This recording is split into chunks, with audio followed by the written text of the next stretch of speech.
ce que les hommes n'osent pas dire, ce que les femmes endurent. Et si la solution passait par la famille? C'est la question que nous aborderons dans ce numéro d'Oju Africa, votre tribune pour relier, innover et transformer l'Afrique.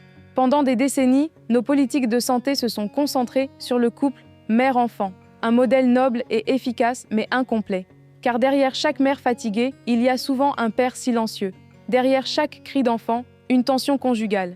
Nos femmes africaines portent littéralement le monde sur leurs épaules, gérant naissance, nutrition, éducation, budget, souvent dans un silence assourdissant. Elles endurent la fatigue, les injustices, avec l'injonction de tenir bon. Mais nos hommes épans souffrent aussi en silence. On leur a enseigné à être des piliers inébranlables, non des êtres vulnérables. Cette pression, la peur de l'échec, l'impossibilité de dire « je suis fatigué » les pousse vers le travail excessif, la colère ou l'alcool. Comme le disait si justement le docteur Soliou Badarou, quand l'homme se tait et que la femme s'épuise, la famille perd sa voix. Cette douleur non exprimée crée une distance qui affaiblit le lien familial essentiel à notre tissu social. Une femme seule ne peut guérir un système entier. Elle ne peut réformer la société sans l'homme à ses côtés.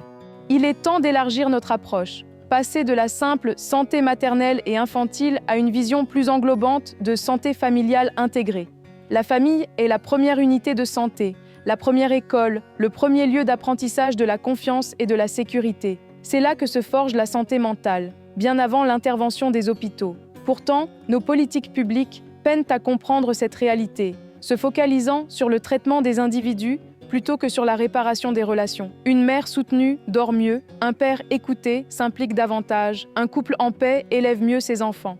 Pour bâtir des sociétés plus résilientes, nous devons repenser nos programmes. Cela signifie impliquer activement les pères dans la parentalité, intégrer la santé mentale conjugale dans les soins primaires, former nos agents de santé aux dynamiques familiales et promouvoir le dialogue émotionnel comme compétence essentielle. Comme l'affirme le docteur Badarou, soigner la mère et l'enfant, c'est essentiel. Soigner la famille, c'est durable. La famille n'est pas une simple structure sociale, c'est le cœur émotionnel de toute société. Quand elle va bien, tout s'améliore. Nos écoles, nos entreprises, nos communautés. Nous avons sauvé des vies avec le modèle mère-enfant. Mais pour guérir nos sociétés, il nous faut maintenant sauver le lien familial. Les programmes de demain ne devront plus seulement soigner des symptômes, mais réconcilier les êtres et renforcer les fondations de nos communautés. Parce qu'un enfant bien entouré, c'est déjà une génération guérie, c'est un bâtisseur ILERA.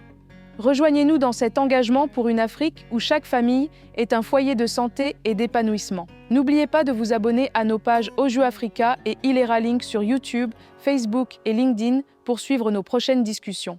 Ensemble, relions, innovons et transformons notre continent.